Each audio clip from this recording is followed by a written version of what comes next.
Hello बच्चों, चलिए प्रश्न को देखते हैं। माना बिंदु सी बिंदुओं ए तथा बी से जाने वाली रेखा ए बी को अंतः तथा बिंदु डी ए बी को बाह्यता समान अनुपात में विभाजित करती है तो ए सी ए बी तथा ए डी है।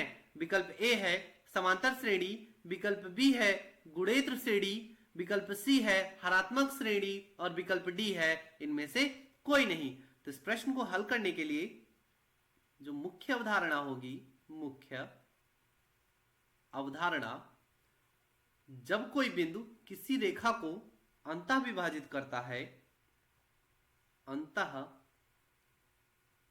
विभाजित करता है,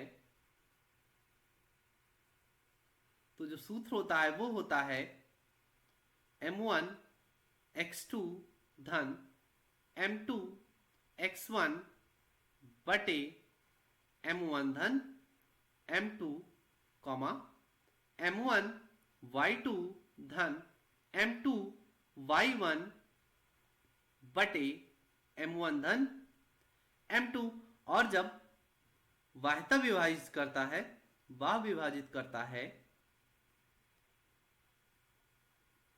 तो सूत्र होता है m1 x2 minus m2 x1 बटे m1 माइनस m2 और comma m1 y2 minus m2 y1 बटे m1 माइनस m2। अब हम अपने प्रश्न पर आते हैं।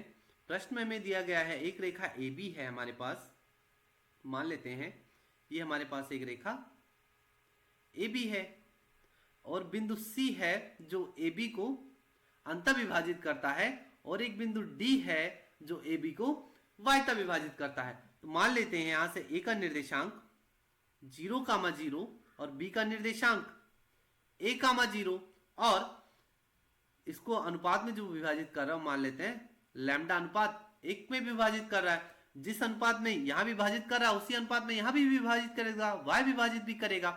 तो सबसे पहले हम यहां पर क्या करते हैं, c का निर्देशांक निकाल लेते हैं। तो यहां से जो c का निर्देशांक हो जाएगा, c का निर्देशांक ये हो जाएगा हमारा x1 y1, ये हो जाएगा x2 y2 और ये हो जाएगा हमारा m1 और ये हो जाएगा हमारा m2। अब सूत्र हमें ज्ञात है, डायरेक्ट हम सूत्र में रख देंगे। क्या हो जाएगा, सूत्र क्या होता है m1 x2, तो m1 हमारे पास लैम्डा है और x2 हमारे पास a है और धन m2 x1, m2 1 है और x1 0 और बटे m1 धन m2, तो यहां से लैम्डा धन 1 कॉमा दूसरा क्या हो जाएगा m1 y2, तो m1 लैम्डा और y2 हमारे पास 0 है और धन यहां से m2 y1, m2 1 है और y1 0 और बटे लैम्डा धन 1। इसको और आगे हल करेंगे तो यहां से आ जाएगा लैम्डा a बटे लैम्डा धन 1 कॉमा यहां से हमें क्या मिल जाएगा 0 के, जो c का निर्देशांक आ जाएगा वो क्या आ जाएगा लैम्डा a बटे लैम्डा धन 1 कॉमा 0। अब इसी प्रकार हम d का निर्देशांक ज्ञात कर लेते हैं। तो d का निर्देशांक क्या हो जाएगा, d का निर्देशांक अब समान अनुपात में है, बाह्यता विभाजित कर रहा है, तो सूत्र हमें ज्ञात है। क्या होता है m1 x2, m1 हमारे पास लैम्डा और x2 का मान a और माइनस यहां से ओके सही है ये, और m2 का मान हमारे पास माइनस m2 1 और x1 का मान 0 और बटे में m1 माइनस m2, तो m1 माइनस m2 क्या हो जाएगा लैम्डा माइनस 1 और कॉमा अब देखेंगे यहां से m1 y2, तो m1 हमारे पास लैम्डा है ओके और y2 का मान 0 और माइनस m2 का मान 1 है और y1 का मान हम यहां से देखेंगे y1 का मान भी हमारे पास 0 है और बटे लैम्डा माइनस 1। तो यहां से हमें क्या मिल जाएगा, इसका तो मान 0 हो जाएगा और यहां से हमें क्या मिल जाएगा लैम्डा a बटे लैम्डा माइनस 1 और कॉमा 0, यहां से हमें डी का भी निर्देशांक मिल गया लैम्डा ए बटे लैम्डा माइनस 1 कामा 0। तब हम क्या करते हैं, यहां से हमें जो ज्ञात करना है वो ज्ञात करना है ए सी ए बी तथा ए डी में संबंध ज्ञात करना है। तो हम ए सी ए बी और ए डी के बीच की दूरी निकाल लेते हैं।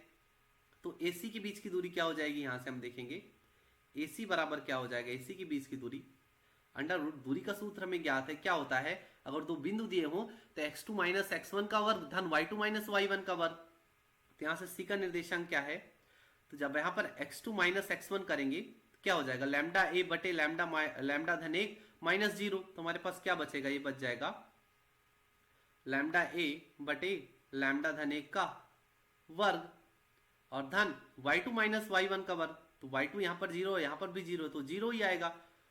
वर्ग करेंगे और ऊपर अंडर रूट है तो ये हट जाएगा। तो इसी बराबर हमारे पास क्या मिल जाएगा, लैम्डा बटे लैम्डा धन 1।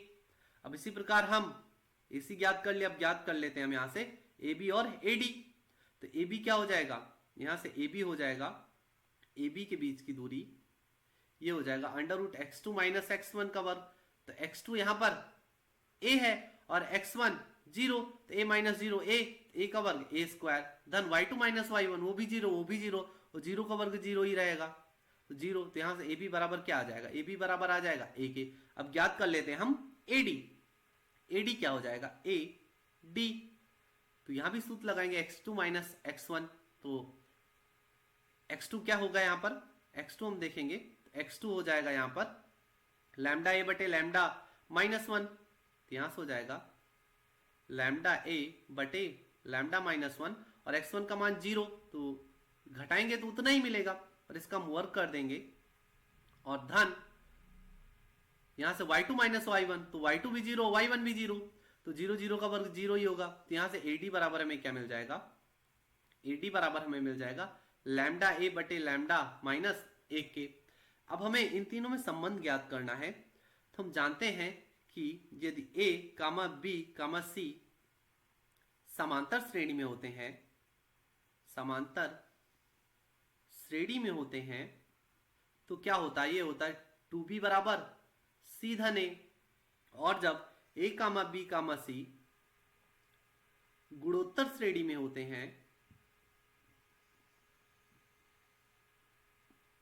तो क्या होता है, ये होता है b स्क्वायर बराबर ca।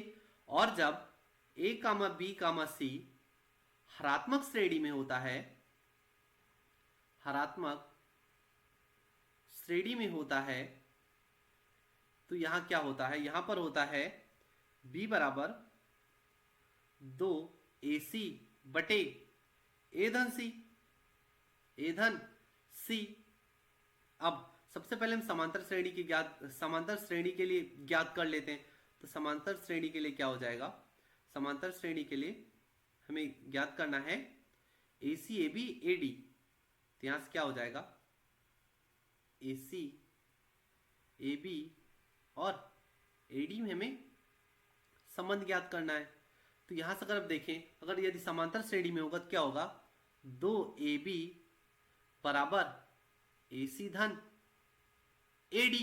तो 2AB का मान क्या हमारे पास है, AB यदि देखें तो हमें A मिला था, तो यहां से हो जाएगा 2A और ये बराबर हो जाएगा AC का मान हमें जो ज्ञात था, AC का मान हमें ज्ञात था लैम्डा A बटे लैम्डा धन 1 और धन लैम्डा A बटे लैम्डा माइनस 1।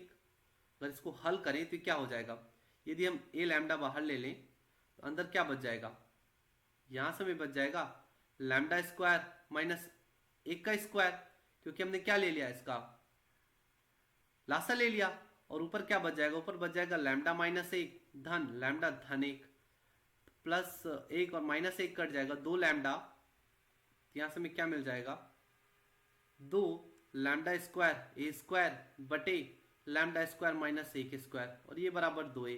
जो ये नहीं हो रहा है इसके बराबर नहीं है। हम कह सकते हैं कि ये समांतर श्रेणी में तो नहीं है, समांतर श्रेणी में नहीं है। अब गुणोत्तर श्रेणी के लिए चेक कर लेते हैं।